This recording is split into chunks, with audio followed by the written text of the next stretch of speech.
The Culture Currency show is for those who recognize that nuance is key. We don't pretend to have all the answers, but we tackle the issues that affect the majority when speaking of Black America. Our discussions are informed by the host's personal experiences and insights, and we're always open to evolving our perspective as we gain new understanding.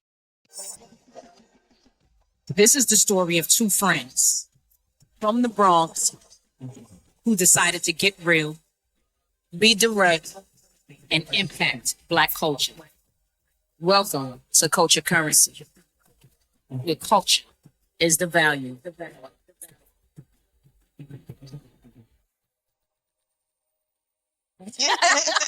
How are you? I'm good. You? I'm great.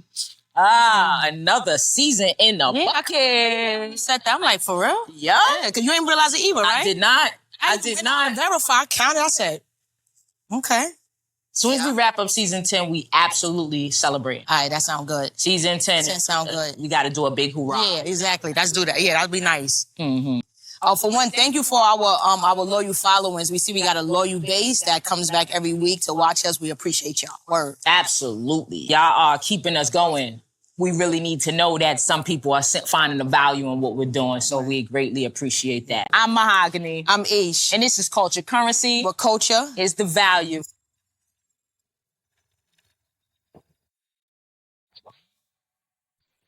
Yes. Right.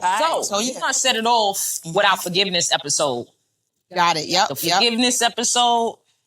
First off, we did a great job this season with really zeroing in on specific principles and words so that we can kind of dissect them. I really appreciated that about this season. Facts. And then what we need to start doing, this is what we did when we first started, but we have to get back to it, is we got to send it to our friends and family. Because I was driving today and I was listening to it, and Sensei was like, he was just real quiet, but because I'm preparing and all that kind of stuff. And he was like, that is a good subject right there. And he was like, I said, you know what I'm going to do? I said, every week I'm going to forward the episode to you so you can watch the full one. Mm-hmm. I got to do that every week as well. Forgiveness. In that episode of forgiveness, we had used a reference of a movie in that episode. And we had discussed a scene. Yes. Okay, I remember that. We discussed a scene where a parent was abusive to the son. And the son was responding, you want me to be grateful for the abuse. And we had kind of dissected that. Yeah. And I wanted to be clear that we're not at all glossing over the fact of the abuse. I'm not saying that you're thankful for the abuse that you took. You're not thankful or grateful that you had to go through that to get to that point. Right. If I could use an example, I'm speaking sort of like someone who's running a marathon, right? You're running a marathon for the first time. You don't really know all that goes into it, right? So when you get dehydrated and you're going through those cramps and you have to run through it, the goal is that breaking the tape at that finish line. Right. And it doesn't change the fact that it was miserable running through that race. Right. It was painful. Right. You was thirsty. You wanted to quit. It didn't feel good at all. Right. But once you get to that tape, it's like, oh, wow. The tapes is all that you focus on. It's like, yo, I got through that. Right. You know what I mean? So I don't ever want it and to... it built your resilience and all that. Now, the next time, you're more prepared for whatever is coming your way, right? You kind of know how to respond to whatever it is that you're dealing with. You know how to put certain things in place. So maybe I'm not getting cramps the next time around. Right. Maybe I'm not getting dehydrated. I know exactly where I need people to stand with my water. Right. You know what I mean? Yeah. I know what type of electrolytes I need. You got some experience. Or maybe you just like, y'all don't want to run that race no more. Right. But at the end of the day, it's the finish line that you're celebrating, right? And so I wanted to make sure that I clarified that. Yeah, you're not celebrating the abuse. Like, yeah, you needed that. No, it's the finish line. This is what made you. So just being grateful for who you are today. Yeah. That's good. For the forgiveness episode, so I had an aha moment in that because of a personal situation that I've been dealing with. So since that episode, I reached out and gave them an update. I'm proud. So even though I'm still not ready to have the full conversation, I didn't leave it radio silence. I responded, hey, just want to let you know, and then let her know how I feel. You know what I'm saying? I was hurt. I thought we were closer than that. I just need a moment. I'll be right with you so we can talk. I'll let you know when we're going to meet up in person. So I did that. So I'm proud of you. Yeah. Just I'm did proud of that you. at least, yeah. I like that. Yeah. And it's the conversation that helped me get there. You know what I mean? So, I appreciate We're that both conversation. going through these discussions. Yeah. I'm proud of us. Like, we're not only are we sharing what we're learning, but we're learning so much more just through these discussions. Looking at our disciplines episode, I was just thinking about how many aha moments I had this season. Mm-hmm. And this one for discipline is like that's my current season. You know what I'm saying? Like really trying to master myself. Mm-hmm. And then I'm coming on the information that discipline means disciple. You know what I mean? Like to learn. And then it's about practice, repeat. So that's just what I'm working on right now. Just really, really, really in that. And How you feel like you're doing so far? You feel like you're getting the hang of it?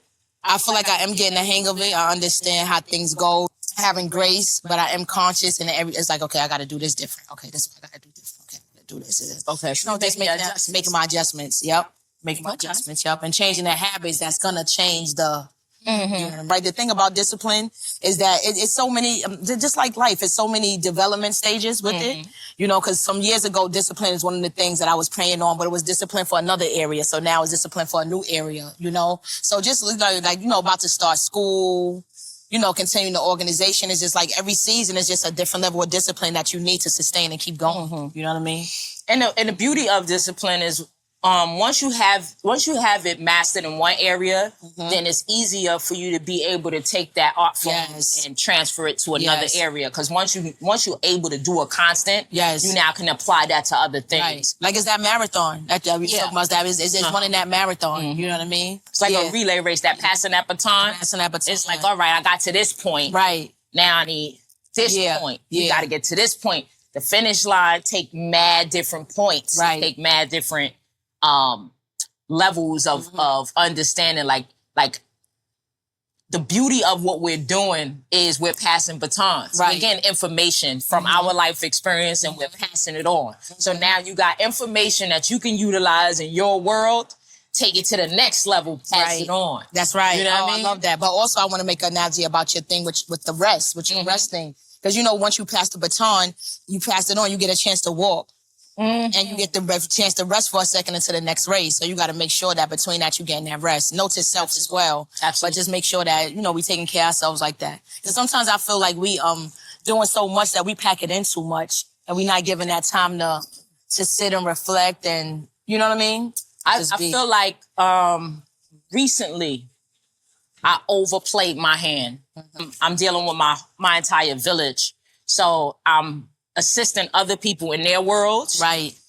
And that's usually where it comes in. Sometimes that's where my overwhelm place comes. Because it's like when people don't have the information and you're the one with the information, you can't just say, I can't help you. Right. You have to say, I can't help you right now. And figure out how that help is going to look for them. That's right. You know what I mean? Yep. And this go round, there's been a lot of people leaning on me. And I've been trying to be that to everyone. Right. And it's taken a lot of my me time away. Yeah. So I've been recalibrating that.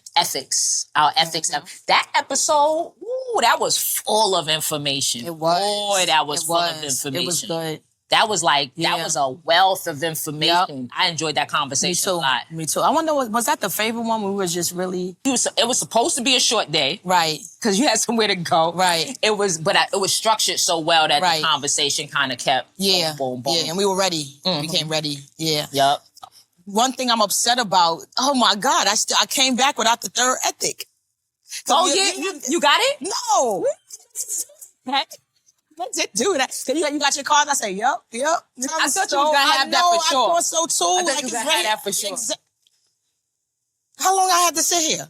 Now, you know what? I was so prepared I didn't have to look at my cards. So anyway, damn. All right. It's all good. Yeah. So what I really loved about that episode when we talked about the ethics of your circle, and looking at that, professionally and personally, and knowing, should I be here? Should I be a part of this? You know what I mean? Based on that. And the types of ethics that we talked about, and you was like, oh, you're practicing that one. Remember you caught me? And I'm like, he's like, yes, you are. But, Like, nah, yes, you are. and another thing you said, how one person's behavior can change outcomes. It's just like that episode just really helped me reflect on just the decisions you make about really who you're around. Also, when you're around them, the type of people you invite to what, because different energies can really shift stuff. So you can't be willy-nilly about, you know, who you're hanging out with, and also who you're inviting in to different venues and opportunities. Yeah, so that was a really good one. And also just breaking down how we make decisions based on those different types of ethics. It's not just one type. So how do we make decisions? And then who are you? You know, it was just, I really enjoyed that. Off of what you just said, you know, Sadie's in town and she's been, you know, around me every day pretty much. And as a young person, a teenager going through getting to know what friendship is, isn't, she's already at the place where she understands like, yeah, I gotta choose wisely. So you're my friend, but those people, I'm not really keen on how you Got who it. you with. So don't bring those people to me. That's great. I was smiling. I was smiling because I was like, she's taking all of the information and she's living it. Yeah. I always think that that's dope when it shows up in real life. This one popped up to me while I was editing. And to be fair, before I even asked the question, to be fair, I didn't answer the question. You brought up the scenario of the train. We being the conductor of the train. And if you go straight, you hit 5 people. If you switch the track, you hit 1 person. And it was an easy answer, right? Because as leadership, we understand the least damage, right? But then it changed because the person on the track was a family member. And I was like, damn, I would never want to be in that position. I never answered. You answered, right? And you was like, because, you know, my value system is family first. My question is it family first or is it your family first? And when the reality is it's your family first. Yeah. Because the reason it became a hard question for me to answer is because I'm like, my mother with this train. And I had to sit with that. Oh, and then right. And then you were literally the driver of the train. That's crazy. That is obviously an extreme, right? A super duper extreme. But when you're thinking about, like, when we sit here and we're able to dissect what the government is doing. Yeah. With any part leadership, right? When you're talking about bosses in offices, when they firing or discipline, and we're thinking about the decisions that they have to make, right? It's so much easier to make a decision when you're not completely connected to that decision. Right. Yeah, it's easy to be leadership. Right, exactly. When it's not affecting you the way that it affects everybody else. That's right. And so I had to sit with that because I know myself to be a leader, but then my ethics become questionable when I'm completely connected to that choice. And I didn't come to any conclusions about it, but I sat with it and I was like, I got to flesh that out. Yeah, for real. Me too, because when I watched it and I said, that 5 got to go, I said, because to think about it is like, damn, like. It's a rock and hard place. And we always say, you always have a choice. Just because it's a rock and a hard place don't mean you don't have a choice. It's still a choice. It's just a really hard one. It really calls on who you are at the core of you. But that one had me sitting.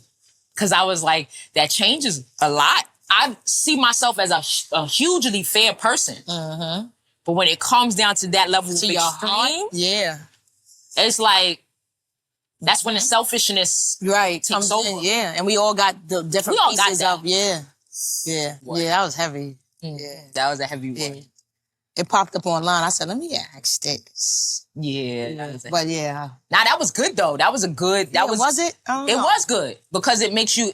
I feel like it was too heavy. Anything that makes you question who you are allows you to investigate yourself. You know what I mean? That's true. Yeah. So you get to know yourself a little deeper. Right. Because even if you're not faced with that extreme, it's still good to examine. Yeah. Because it's not that extreme that you're thinking about now. You're like, okay, so it's not necessarily that scenario. Right. It's if I am deeply connected right to the outcome. Right. Can I make rational decisions? Can I make the right choice? Right. Yep. That's a big deal. Yeah. That's why you got to recuse yourself from certain situations, because if you know that there is bias, for a lot of situations you gotta step to the side. You can't. Yeah, sometimes can't be part of that vote. And I'm happy you said that. I'm happy you said that, because in those circumstances, that's when somebody else has to take the wheel. Yeah, and then you just got to know somebody got to take the wheel. I'm not going to be fair. I'm not going to be fair in this moment. Yeah. Yeah. This weekend at the family reunion, it was a sneaker ball. You had to dress up and then you had to wear your favorite pair of sneakers. So it was 3 girls who was the final 3, and they was like, so the DJ was like, I can't do this. You lead it. I'm like, all right. So I started joking and saying stuff on the mic, and my cousin, who I got all 3 of them are my cousins, but one of them I know for really my whole life, and the other ones I don't know. I met them that night. So I'm like, damn, I can't. But I want to be like, yeah, Beth, you got it. I have to go. But then somebody had on some velvet dunks, some burgundy velvet dunks that was fire. It was fire. So I'm talking to myself like, Ish, you cannot just take this moment and cheat, because that's what you're doing. You know what I'm saying? And then you hear the applause. You know them joints is fire. You hear the applause. Like, shit, she got some good applause, but the applause plus those. So I had to go with it. And I was like, but it was a struggle. You know what I'm saying? It'd be like that. It was a struggle. It'd be like that. Yeah, it was a struggle. It'd be like that. Yeah, that goes back to our discussions about like how people revere celebrity, right? Celebrities that you mess with, can do no wrong. Nicki fans. Turn a blind eye right. when they raggedy. Yeah, it's like, and then the ones that you don't like, they could do something way less. Right. You like, because they... Exactly. She would do it every day. I'd be like, yo, because you like them now, it's okay? Right. Nah, it's not okay.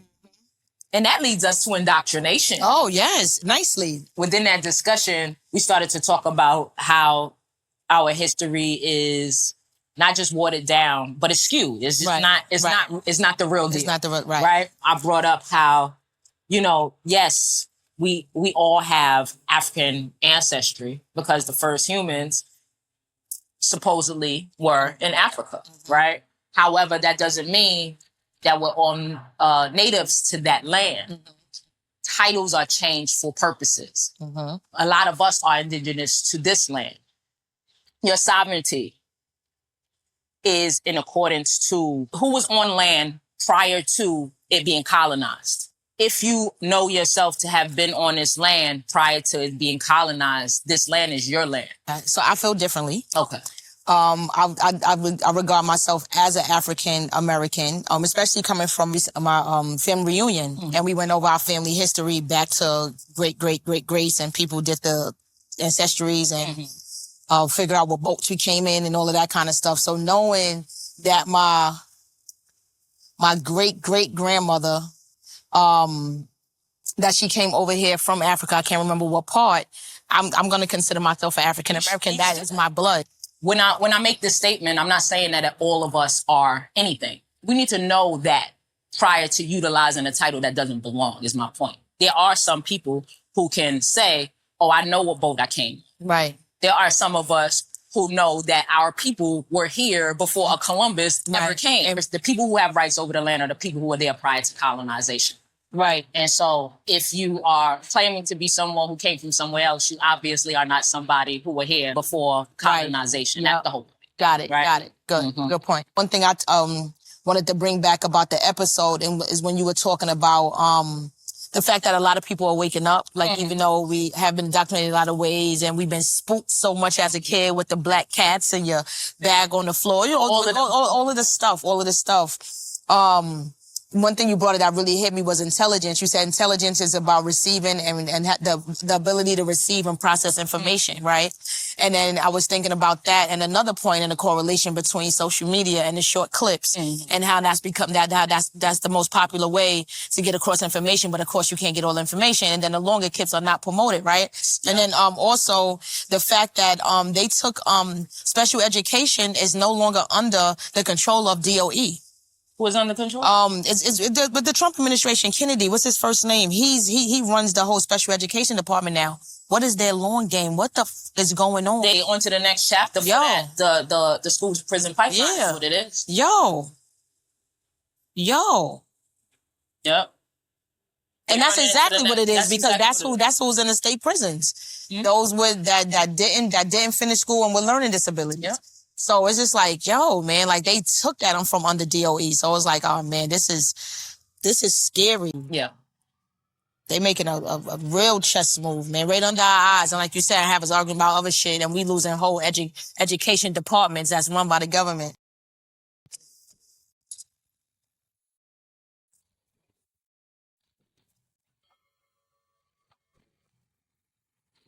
But do you have anything for control? I don't think I have anything for that particular episode. So yeah, what I loved about the control episode, which is what aha moment there, was when how you broke it down, and you was like, a lot of times when we love someone, or and you're in relationship with someone, sometimes you may feel out of control, you may feel distrusting, and when we have those feelings of distrust, that comes from not trusting ourselves and our own decision making. Like, did I choose the right partner? You know what I mean? So it's really more about you and you're trusting your own self than it is about the next person. Mm-hmm. So I really love that the way you broke that down and that perspective of it. Because it helps you, take ownership and responsibility of where you are mentally, and not putting on somebody else and saying, you're this bad person and you're this, that's why I don't trust you. Mm-hmm. No, you're not trusting that the decision that you make to let this person lay beside you. And that's really what it is. Yeah, and that's a big deal. Yeah, that's a big deal. Yeah. This season was pretty. Yeah, I like it a lot. Yeah, I like this a lot.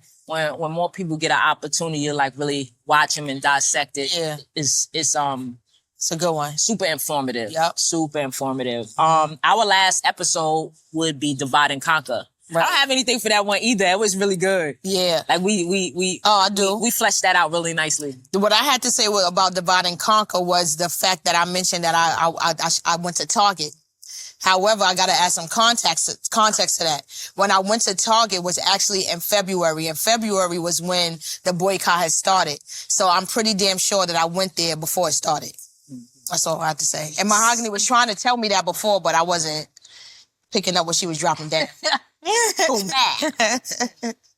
Well, I hope y'all enjoyed this episode as we enjoyed bringing it to you. Yes. This is another season in the bag. In the can, baby. Yep. I'm Mahogany. I'm Ish. And this is Culture Currency. Where culture is the value. Make sure to like, subscribe, share, and comment. Peace.